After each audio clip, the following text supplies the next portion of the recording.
আসসালামু আলাইকুম স্নেহভাজন শিক্ষার্থীরা, আজকে আমরা আপনাদের মাঝে উপস্থিত হয়েছি ষষ্ঠ অধ্যায় অর্থাৎ জাবেদা অধ্যায়ের নতুন আরও একটি ক্লাস নিয়ে। এই ক্লাসে আমরা নতুন কিছু লেনদেন দ্বারা নতুন কিছু অঙ্ক শিখব।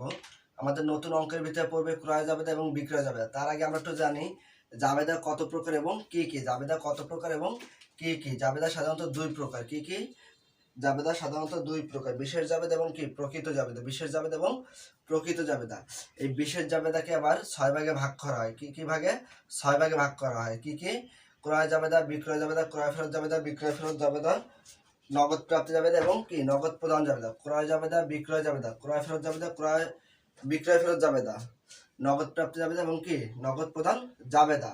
এরপর আছে কি? এরপর আছে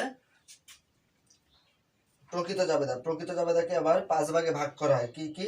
সংশোধনী জাবেদা, সমন্বয় জাবেদা, সমাপনী জাবেদা, প্রারম্ভিক জাবেদা এবং কি অন্যান্য জাবেদা।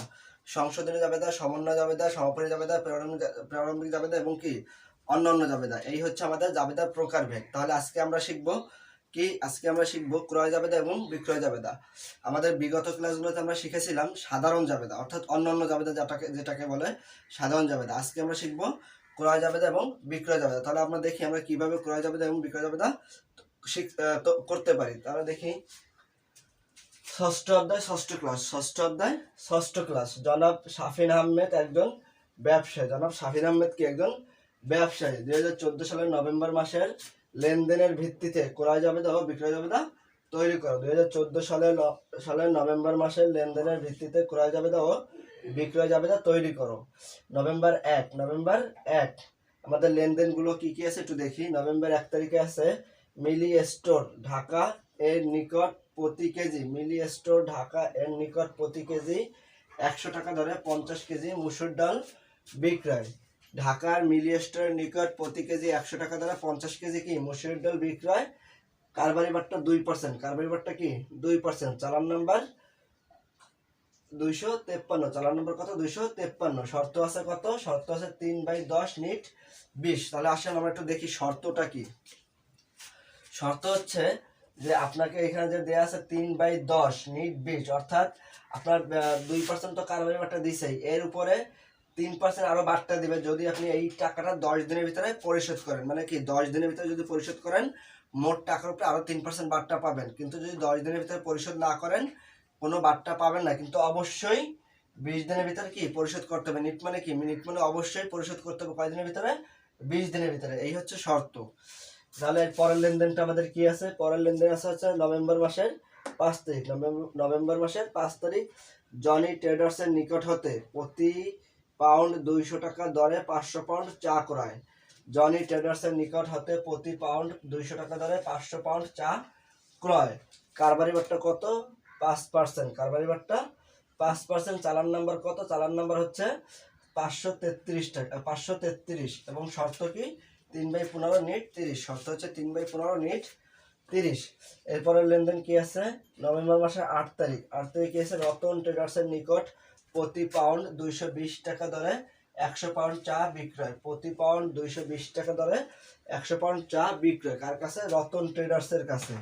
চালান কারবারি বাট্টা কত? কারবারি বাট্টা হচ্ছে 3%। চালান নাম্বার 254। কারবারি বাট্টা 3%। চালান নাম্বার 254। শর্ত কি? 2/7 নিট 15। 2/7 নিট কত? 15। এরপরে কি আছে? এরপর আছে 12 তারিখ, অর্থাৎ কি নভেম্বরের 12 তারিখ। জাফর ব্রাদার্সের নিকট হতে প্রতি লিটার 120 টাকা দরে 300 লিটার সয়াবিন তেল ক্রয়। জাফর ব্রাদার্সের নিকট হতে প্রতি লিটার 120 টাকা দরে 300 লিটার সয়াবিন তেল ক্রয়।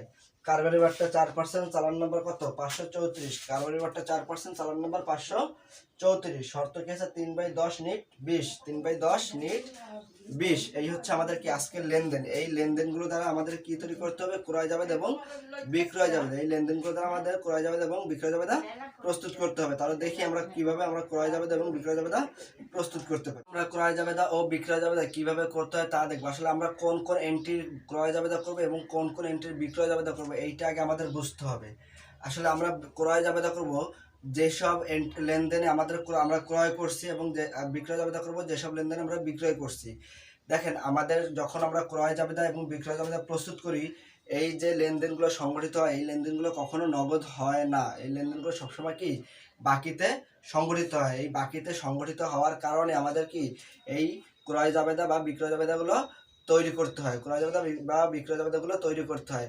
আর নগদের সংগঠিত লেনদেনগুলোর কোনো জাবেদা আলাদাভাবে তৈরি করতে হয় না। কারণ কি, কারণ হলো আমি একটা মাল নগদে বিক্রি করছি, ওইখানে শুধু আমি একটা আমার হিসাব রাখবো যে আমি একটা মাল বিক্রি করছি, কিন্তু আমি কার কাছে বিক্রি করছি, কেন বিক্রি করছি, কবে বিক্রি করছি, এটা আমার হিসাব রাখলে না রাখলেও চলে। কিন্তু আমি যদি বাকিতে বিক্রয় করি তাহলে অবশ্যই কি আমার এটার আমি কার কাছে বিক্রয় করছি, কবে বিক্রয় করছি, কত পার্সেন্ট বাট্টা দিছি ইত্যাদি সব হিসাব রাখা প্রয়োজন। কারণ কি, যখন সে যখন আমাকে টাকা দিবে বা আমি যখন তাকে টাকা দিব, তখন তাকে কত টাকা দিব, কিভাবে দিব, কত পার্সেন্ট বাট্টা সে আমার দিবে বা আমি কত পার্সেন্ট বাট্টা দিব, সব কিছু জানা দরকার। এই জন্য কি আমাদের ক্রয় জাবেদা বা বিক্রয় জাবেদা অথবা ক্রয় ফেরত জাবেদা বা বিক্রয় ফেরত জাবেদা তৈরি করা হয়। কিন্তু আমরা আমাদের বিগত ক্লাসগুলোতে যে সাধারণ জাবেদা করছি তার ভিতরে কি ছিল, নগদ নগদ যে ক্রয় বিক্রয় ছিল, তখন কি নগদ যে ক্রয় বিক্রয় আছে তার জন্য কি আমাদের কোনো জাবেদা আলাদাভাবে তৈরি করতে হয় না।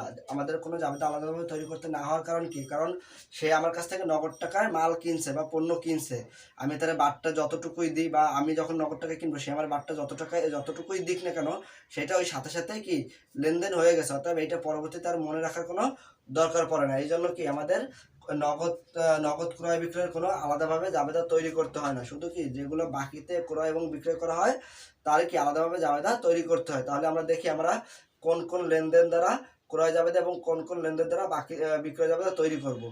আমাদের বোর্ডে দেয়া ছিল 1 তারিখে মিল স্টোরের নিকট হতে কি মাল ক্রয়, এবং 5 তারিখে কি দেওয়া ছিল, 5 তারিখে মাল বিক্রয়, 5 তারিখে দেওয়া ছিল কি জনি ট্রেডার্সের নিকট থেকে মাল ক্রয়, 8 তারিখে দেওয়া ছিল রতন ট্রেডার্সের নিকট চা বিক্রয়, এবং কি 12 তারিখে দেওয়া ছিল জাফর ব্রাদার্সের নিকট মাল ক্রয় ইত্যাদি। এই যে দুইটা আছে কি ক্রয় যাবে, দুইটা আছে বিক্রয় যাবে, দুইটা আছে ক্রয় যাবে, দুইটা আছে কি বিক্রয় যাবে না। তাহলে ক্রয় জাবেদা দুইটা কত কত আছে, ক্রয় জাবেদা দুইটা আছে 5 তারিখ আর 12 তারিখ, ক্রয় জাবেদা দুইটা আছে কি 5 তারিখ আর 12 তারিখ। তাহলে 5 তারিখের ক্রয় জাবেদা এবং 5 তারিখের যে লেনদেনটা আমাদের ছিল ওই লেনদেনটা দ্বারা ক্রয় জাবেদা প্রস্তুত, এবং 12 তারিখের যে লেনদেনটা ছিল ওই লেনদেনটাও কি ক্রয় জাবেদার ভিতরে আসবে। 5 তারিখের লেনদেনটা এবং 12 তারিখের লেনদেনটা আমাদের ক্রয় জাবেদার ভিতরে আসবে। তাহলে আমাদের 5 তারিখের লেনদেনটা কি ছিল, 5 তারিখের লেনদেনটা ছিল যে জনি ট্রেডার্সের নিকট হতে প্রতি পাউন্ড 200 টাকা দরে 500 পাউন্ড চা ক্রয়। জনি ট্রেডার্সের নিকট হতে প্রতি পাউন্ড 200 টাকা দরে 500 পাউন্ড চা ক্রয়। তাহলে আমরা দেখি আমরা কিভাবে, এবং 12 তারিখের লেনদেনটা ছিল কি, 12 তারিখের লেনদেনটা ছিল জাফর ব্রাদার্সের নিকট হতে প্রতি লিটার 120 টাকা দরে 300 লিটার সয়াবিন তেল ক্রয়। জাফর ব্রাদার্সের নিকট হতে প্রতি লিটার 120 টাকা দরে 300 লিটার সয়াবিন তেল ক্রয়। তাহলে আসলে আমরা দেখি আমরা কিভাবে ক্রয় জাবেদা তৈরি করব। আমাদের প্রথমে কি সর্বপ্রথম কি ছক আঁকতে হবে, ক্রয় জাবেদার ছক আঁকতে হবে। ছকটা আমরা কিভাবে আঁকবো, এবং ছকের মধ্যে কয়টা ঘর থাকবে, ছকে আমাদের 5টা ঘর থাকবে। ছকে আমাদের কয়টা ঘর থাকবে, 5টা ঘর থাকবে। যদি আমরা বাম দিক থেকে হিসাব করি তাহলে একটা হচ্ছে জাবেদার ঘর, একটা হচ্ছে সূত্র, একটা চালান, একটা শর্ত, একটা ক্রেডিট হিসাব খাত, এবং আরেকটা কি তারিখ। আর যদি ডান দিক থেকে হিসাব করি তাহলে কি একটা হচ্ছে তারিখ, একটা হচ্ছে কি ডেবিট হিসাব খাত, একটা সূত্র, একটা চালান, একটা শর্ত, একটা চালান, একটা সূত্র, এরপরে কি আছে একটা জাবেদার ঘর, একটা কি বা টাকার ঘর। তাহলে আমরা এই হলো আমাদের ক্রয় জাবেদার ছক। প্রথমে কি আছে তারিখ, ক্রেডিট হিসাব খাত, শর্ত, চালান, সূত্র, এবং কি টাকার ঘর। আচ্ছা দেখেন আমাদের টাকার ঘরে কিন্তু আমরা সবসময় কি লিখি টাকা, কিন্তু যখন আমরা ক্রয় জাবেদা বা বিক্রয় জাবেদা অথবা ক্রয় ফেরত জাবেদা বা বিক্রয় ফেরত জাবেদা করব, সেই ক্ষেত্রে কিন্তু আমরা টাকা লিখবো না। সেই ক্ষেত্রে আমরা ওই জাবেদা করবো, লেনদেনটা জাবেদা করবো, শুধু লেনদেনটা কি করব, জাবেদা করবো। তাহলে আমাদের যদি আমরা ক্রয় করি, যদি এখানে যেহেতু আমাদের ধারে ক্রয় সবসময় কি ধারে ক্রয় বা ধারে বিক্রয়ের বই প্রস্তুত করে, অর্থাৎ কি আমরা যখন ক্রয় জাবেদা প্রস্তুত করব বা বিক্রয় জাবেদা প্রস্তুত করবো অবশ্যই কি এটা ধারে বা বাকিতে হবে। তাহলে যদি আমরা ধারে ক্রয় হয় তাহলে ধারে ক্রয়ের জাবেদা কি, ধারে ক্রয়ের জাবেদা হচ্ছে ক্রয় হিসাব ডেবিট এবং কি পাওনাদার হিসাব ক্রেডিট। ক্রয় হিসাব ডেবিট এবং পাওনাদার হিসাব ক্রেডিট। ক্রয় হিসাব ডেবিট কেন হয়েছে, ক্রয় হিসাব ডেবিট হয়েছে কারণ এটি কি আমার খরচ, এটা আমার হচ্ছে খরচ। এবং পাওনাদার হিসাব কেন? পাওনাদার কি আমাদের ব্যক্তিবাচক হিসাবে কি বলছিলাম আমরা? ব্যক্তিবাচক হিসাবে বলছিলাম যে পাওনাদার বৃদ্ধি পেলে ক্রেডিট হবে, পাওনাদার বৃদ্ধি পেলে ক্রেডিট হবে। তাহলে খরচের কারণে কি আমার পাওনাদার বৃদ্ধি পাইছে, এই জন্য কি ক্রয় হিসাব ক্রেডিট, ক্রয় হিসাব ক্রেডিট। তাহলে দেখি, আর আমরা এখানে সবসময় এটা ক্রেডিট হিসাব খাত লেখার কারণ এটা, মানে আমরা করতেছি কি ক্রয় জাবেদা, অর্থাৎ কি আমরা ক্রয় জাবেদাটা মানে ক্রয়ের হিসাব করতেছি, আমি কত টাকা ক্রয় করছি। তাহলে আমার হিসাবে আমি লিখবো কি, হিসাবে লিখবো তার উল্টোটা, আমি যে হিসাবটা করব ঠিক তার উল্টোটা লিখবো, যে হিসাবটা করব ঠিক তার উল্টোটা লিখবো। অর্থাৎ আমি করতেছি কি ক্রয় যাবে, তাহলে আমি হিসাব খাতে লিখবো কি উল্টোটা। অর্থাৎ আমার ক্রয় যদি ডেবিট হয়, হিসাবে ক্রেডিট আছে কি পাওনাদার, হিসাব ক্রেডিট আছে কি পাওনাদার। তো এখানে তো আমাদের যেহেতু নাম দেয়া আছে, যদি নাম দেয়া না থাকে সেই ক্ষেত্রে পাওনাদার আসে, আর যদি নাম দেয়া থাকে তাহলে কি হয় নাম আসে। যেহেতু আমাদের নাম দেয়া আছে সেই ক্ষেত্রে কি আমার নাম আসবে। তাহলে আমি যদি প্রথমটা অর্থাৎ 5 তারিখে জাবেদা করি, তাহলে 5 তারিখে জাবেদা কি হবে ক্রয় হিসাব ডেবিট এবং কি আছে জনি ট্রেডার্স হিসাব ক্রেডিট, জনি ট্রেডার্স হিসাব ক্রেডিট। তাহলে আমার এখানে দেখেন তারিখ, প্রথমে আছে কি তারিখ 2014 ইংরেজি নভেম্বর 5। এবার ক্রেডিট হিসাব খাত, অর্থাৎ আমার যে হিসাবগুলো ক্রেডিট হবে শুধুমাত্র সেই হিসাবগুলো এখানে আসবে, যে হিসাবগুলো ক্রেডিট হবে শুধুমাত্র কি সেই হিসাবগুলো এখানে আসবে। তাহলে ক্রেডিট হিসাব খাতে কি আছে ক্রয় হিসাব ডেবিট এবং কি জনি ট্রেডার্স হিসাব ক্রেডিট। তাহলে জনি ট্রেডার্স নভেম্বর 5 তারিখ জনি ট্রেডার্স, শর্ত আমার কত ছিল 5 তারিখের শর্ত ছিল কত 3/15 নেট 30, 3/15 নেট 30। চালান নাম্বার কত ছিল 533, চালান নাম্বার কত ছিল 533। এরপরে কি আছে, এরপর আছে টাকা। দেখেন এখানে যদি আমরা যোগ করি গুণ করি, কি ছিল আমাদের ছিল হলো 200 টাকা দরে 500 পাউন্ড চা ক্রয়, 200 টাকা দরে 500 পাউন্ড চা ক্রয়। তাহলে 200 টাকা দরে যদি আমরা 500 পাউন্ড চা ক্রয় করি, তাহলে আমাদের 500 গুণ 200 সমান সমান কত হয় 1 লক্ষ টাকা। আমাদের কারবারি বাট্টা ছিল কত 5%, 1 লক্ষ টাকার 5% কত হয় 5000 টাকা। তাহলে আমাদের বিগত ক্লাসগুলোতে দেখিয়েছি যে কারবারি বাট্টাটা কখনোই কি হিসাবে অন্তর্ভুক্ত হয় না, শুধু টাকাটা বাদ দিয়ে লিখতে হয়, শুধু কি টাকাটা বাদ দিয়ে লিখতে হয়। তাহলে আমাদের কারবারি বাট্টা যদি 5%-এ 5000 টাকা হয়, তাহলে মূল টাকা ছিল কত, মূল টাকা ছিল 1000 টাকা, 1 লক্ষ টাকা, মূল টাকা ছিল 1 লক্ষ টাকা। 1 লক্ষ টাকা থেকে 5000 টাকা বাদ দিলে কত থাকে 95,000 টাকা, এই যে সেই 95,000 টাকা। এরপরে কি আছে, এরপর আছে নভেম্বর 12, অর্থাৎ কি জাফর ব্রাদার্সের নিকট থেকে জাফর ব্রাদার্সের নিকট থেকে তেল ক্রয়, প্রতি লিটার 120 টাকা দরে 300 লিটার, প্রতি লিটার 120 টাকা দরে 300 লিটার তেল ক্রয়। জাফর ব্রাদার্সের নিকট থেকে প্রতি লিটার 120 টাকা দরে কি 300 লিটার তেল ক্রয়। তাহলে প্রতি লিটার যদি 120 টাকা দরে 300 লিটার তেল ক্রয় করি, তাহলে 120 গুণ 300 সমান সমান কত হয় 36,000, সমান সমান 36,000। আমাদের কারবারি বাট্টা কত ছিল, কারবারি বাট্টা ছিল 4%, কারবারি বাট্টা ছিল 4%। 36,000 টাকা যদি আমি 4% করি, তাহলে আমার আসে কত 440 টাকা, 440 টাকা। তাহলে 36,000 টাকা থেকে যদি আমি 440 টাকা বাদ দিই থাকে কত 34,560 টাকা, 34,560 টাকা। এখানে জাফর ব্রাদার্স কেন আসবে, যদি আমি এইখানে আমার 12 তারিখের লেনদেনটা জাবেদা করি, আমি কার কাছ থেকে পণ্য করেছি জাফর ব্রাদার্সের নিকট হতে তেল ক্রয় করছি, তাহলে আমার জাবেদাটা কি হবে ক্রয় হিসাব ডেবিট জাফর ব্রাদার্স হিসাব ক্রেডিট। অর্থাৎ আমি যেখানে এখানে তো লিখতেছি কি ক্রেডিট হিসাব খাতা, এই জন্য আমার কি এখানে জাফর ব্রাদার্স আসছে। তাহলে আমার এখানে নিট শর্ত কত ছিল 3/10 নিট 20, 3/10 নিট 20 শর্ত তো বোঝানো হয়েছে আগেই। তাহলে 3/10 নিট 20, তাহলে কি হবে আমাদের 5 তারিখে ছিল কত 95,000 টাকা, 12 তারিখে ছিল কত 34,560 টাকা, 34,560 টাকা কত ছিল 12 তারিখে। তাহলে আমাদের দুইটা যোগ করলে কত হয় 1,29,560 টাকা, 1,29,560 টাকা। আর অবশ্যই যোগফল বের করার পরে কি করবেন ডবল দাগ, অর্থাৎ জেড মানে এখানে এই জেডটা মানে কি এখানে শেষ।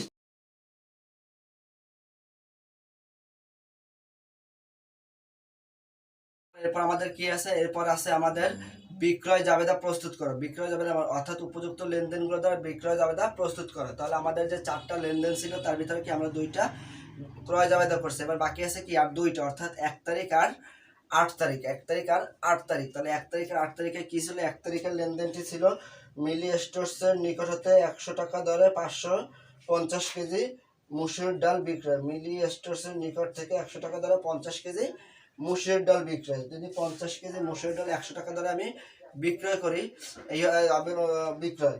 এবং 8 তারিখে কি ছিল, 8 তারিখে ছিল রতন স্টোর্সের নিকট থেকে রতন স্টোর্সের নিকট থেকে প্রতি পাউন্ড 220 টাকা ধরে 100 পাউন্ড চা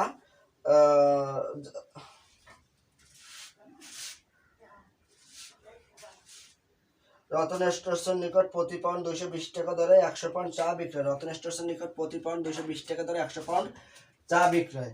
তাহলে আমাদের এখানে জাবেদাটা কি হবে? আমরা যেহেতু আগে ক্রয় জাবেদা করছি সেখানে আমরা কি ক্রয় জাবেদাটা দেখছি, এবং যেহেতু বিক্রয় জাবেদা করবো এখানে আমাদের বিক্রয় বাকিতে বিক্রয়ের জাবেদা কি বিক্রয় হিসাব ক্রেডিট এবং কি দেনাদার হিসাব ডেবিট। দেনাদার হিসাব ডেবিট বা বিক্রয় হিসাব ক্রেডিট। তাহলে আমাদের দেনাদার হিসাব কেন ডেবিট হবে? দেনাদার হিসাব এই কারণে ডেবিট হবে যে আমরা যখন বাকিতে বিক্রয় করি তখন কি আমার দেনাদার বৃদ্ধি পায়। তাহলে ব্যক্তিবাচক হিসাবে কি দেনাদার বৃদ্ধি পেলে ডেবিট, এবং নামিক হিসাবে কি বিক্রয় বৃদ্ধি পেলে ক্রেডিট, অর্থাৎ মানে আয় বৃদ্ধি পেলে ক্রেডিট। তাহলে আমার কি হবে? দেনাদার হিসাব ডেবিট এবং কি বিক্রয় হিসাব ক্রেডিট। দেনাদার হিসাব ডেবিট, বিক্রয় হিসাব ক্রেডিট। তাহলে আমরা দেখি আমাদের যদি আমরা 1 তারিখের লেনদেনটা জাবেদা করি তাহলে আমাদের জাবেদাটা কি হবে? জাবেদাটা হবে যে মিলি স্টোর্স হিসাব ঢাকা ডেবিট এবং বিক্রয় হিসাব ক্রেডিট। আর যদি 8 তারিখের লেনদেনটা করি তাহলে কি হবে? রতন স্টোর্স হিসাব ডেবিট এবং কি বিক্রয় হিসাব ক্রেডিট। কারণ যেহেতু আমাদের যদি দেনাদার আমরা কখন লিখবো? যখন আমাদের নাম দেয়া না থাকবে। কিন্তু যখন আমাদের নাম দেয়া থাকবে তখন তো আমরা দেনাদার লিখবো না, তখন আমরা কি লিখবো? নামটা লিখবো। তখন আমরা কি লিখবো? নাম লিখবো। তাহলে আমরা প্রথমে দেখি আমাদের ছকটা কিরকম হবে। আমাদের ছকটা হবে ক্রয় জাবেদার ছক, বিক্রয় জাবেদার ছক, ক্রয় ফেরত জাবেদার, বিক্রয় জাবেদার, 4টা ছক একই রকম, শুধু লেখাটা একটু ভিন্ন। যেমন দেখেন আমরা এখানে কি লিখছিলাম? এখানে লিখছিলাম ক্রেডিট হিসাব খাত, কিন্তু এইখানে হবে কি মানে ক্রয় জাবেদা লিখছিলাম ক্রেডিট হিসাব খাত এবং বিক্রয় জাবেদা হবে কি ডেবিট হিসাব খাত। অর্থাৎ আমরা যে জাবেদাটা করব ঠিক তার উল্টোটা। তাহলে আমরা কি ওই সময় জাবেদা করছিলাম কি ক্রয় জাবেদা করছিলাম। তাহলে ক্রয় জাবেদা যদি ডেবিটে থাকে তা আমরা লিখবো কি তার উল্টোটা, অর্থাৎ কি ক্রেডিট হিসাব খাত। এইখানে আমরা কি করবো? বিক্রয় জাবেদা, বিক্রয় যদি ক্রেডিটে থাকে তাহলে আমরা কি লিখবো? তার উল্টোটা, অর্থাৎ কি ডেবিট হিসাব খাত, ডেবিট হিসাব খাত। এবং এরপরে কি আছে? শর্ত, চালান, সূত্র এবং টাকার ঘর এবং কি টাকার ঘর। টাকার ঘরে আমরা কি জানি যে আমরা অন্য ক্ষেত্রে টাকার ঘরে লিখি কি টাকা, কিন্তু এই ক্ষেত্রে টাকার ঘরে টাকা লেখা যাবে না, ওই জাবেদাটা সমাধান করতে হবে, অর্থাৎ কি জাবেদাটা তুলে দিতে হবে। তাহলে এখানে জাবেদার কি আছে? দেনাদার হিসাব ডেবিট এবং কি বিক্রয় হিসাব ক্রেডিট। তাহলে জাবেদাটা কি হবে? 2014 ইংরেজি নভেম্বর 1, 2014 ইংরেজি নভেম্বর 1। তাহলে কি হবে? নভেম্বর 1-এ কি আছে? মিলি স্টোর্স ঢাকা, এর জাবেদাটা কি হবে? যে মিলি স্টোর্সের নিকট আমি কি বিক্রয় করছিলাম। তাহলে কি হবে?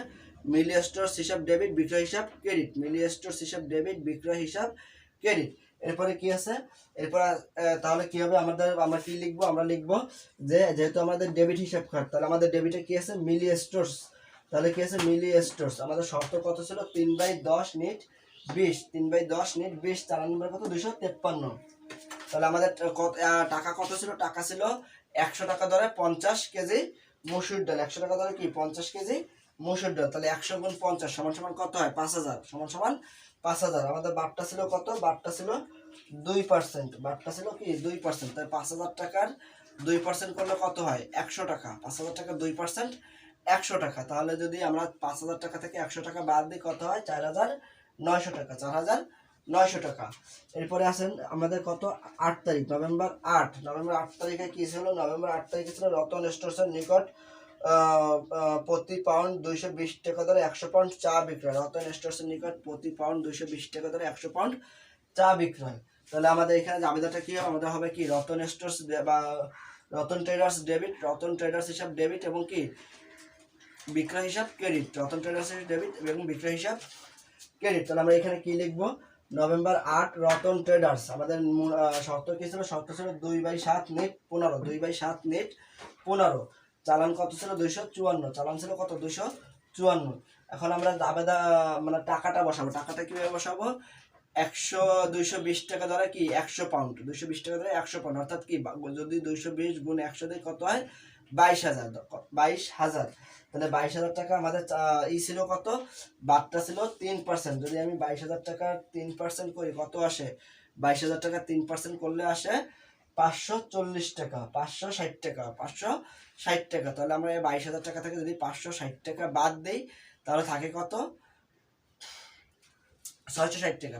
22000 টাকা থেকে যদি 660 টাকা বাদ দেই তাহলে থাকে 21340 টাকা, 21340 টাকা। তাহলে আমাদের প্রথমটা ছিল কত? অর্থাৎ 1 তারিখে ছিল মিলি স্টোর্সের নিকট ছিল 4900 টাকা এবং রতন ট্রেডার্সের নিকট হচ্ছে 21340 টাকা, 21340 টাকা। তাহলে আমরা যদি এই দুইটা যোগ করি কত হয়? 26,240 টাকা। 26,240 টাকা। এই হচ্ছে কি আমাদের আজকের ক্লাস। এই হচ্ছে কি আমাদের আজকের ক্লাস। আজকের ক্লাসে আমরা কি কি শিখলাম? আজকের ক্লাসে শিখলাম আমরা কিভাবে ক্রয় জাবেদা এবং বিক্রয় জাবেদা প্রস্তুত করতে হয়। কিভাবে ক্রয় জাবেদা এবং বিক্রয় জাবেদা প্রস্তুত করতে হয় আজকের ক্লাসে আমরা তাই শিখলাম।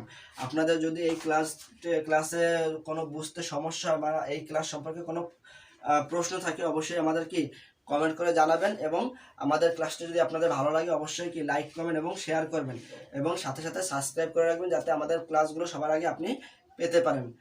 আসসালামু আলাইকুম। আজকে এই পর্যন্তই। আমাদের আগামী ক্লাস দেখার জন্য স্বাগতম।